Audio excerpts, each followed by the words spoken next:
కంద కలహారమాల అభినందన కంద కలహారమాల. కంద అంటే కంఠపద్యం కదా.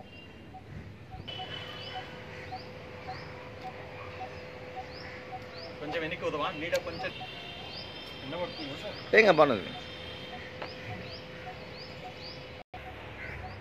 బేదంచర్ల గ్రామంలో బుగ్గన రాజేంద్రనాథ్ రెడ్డి గారికి ఆర్థిక మంత్రి,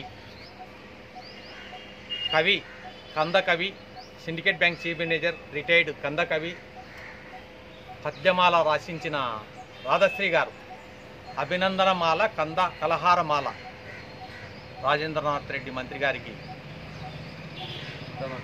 సమర్పించడం జరిగింది. మాకు చాలా సంతోషంగా ఉంది. మంత్రి గారు చాలా మంచివారు.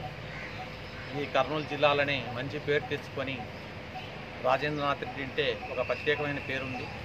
వాళ్ళు మొదటి నుంచి పెద్దల నాటి నుంచి ఇదే కాకుండా ఎవరు పోయి అడిగినా పనులు చేసి పెట్టడం అవి ఉండడం. అందుకు అలాంటి వ్యక్తికి మేము మా రాధశ్రీ కందకవి రచించిన అభినందన కంద కలహారమాల అందజేయడం చాలా ఆనందంగా ఉంది.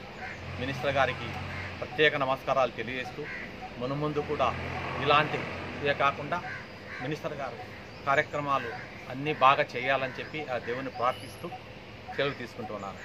రాధశ్రీ కందకవి రాధశ్రీ రచించిన రాధశ్రీ గారిని 2 మాటలు మాట్లాడవలసిందని కోరుతున్నాను. ఆంధ్రప్రదేశ్ ఇంత అభివృద్ధి సాధించడానికి కారణమైనటువంటి మంత్రివర్గం, అందులో ఆత్మీయులు జగన్మోహన్ రెడ్డి గారు, తర్వాత అంతే స్థాయిలో మనందరికీ ఆత్మీయులైనటువంటి రాజేంద్రనాథ్ రెడ్డి గారిని ఇవాళ కలవడం, వారు చేస్తున్నటువంటి అభివృద్ధి మీద ఎంతో అభిమానంతో వారి మీద మనం 12 కంద పద్యాలు తయారు చేసి వారికి అభినందనమాలగా సమర్పించడం జరిగింది. ఆయన ఎంతో ఒత్తిడిలో ఉండి కూడా మమ్మల్ని ఎంతో సాదరంగా ఆహ్వానించి మా సన్మాన పత్రాన్ని స్వీకరించి నన్ను వారు సన్మానించినందుకు, అందున కంద కవి సార్వభౌమ అనేటువంటి బిరుదుతో సన్మానించినందుకు మరింతగా నమస్కారాలు తెలియజేస్తూ, తెలుగు సాహిత్యానికి ఇలాంటి ప్రభుత్వ చేయూతలతో మరింతగా చేస్తున్నామని, దీనికి లయన్స్ క్లబ్ ఆత్మీయులైనటువంటి పాండురంగారెడ్డి గారు, రీజియన్ చైర్మన్, మాజీ రీజనల్ చైర్మన్ అయినటువంటి పాండురంగారెడ్డి గారు ఎంతో దోహదపడ్డారు. వారికి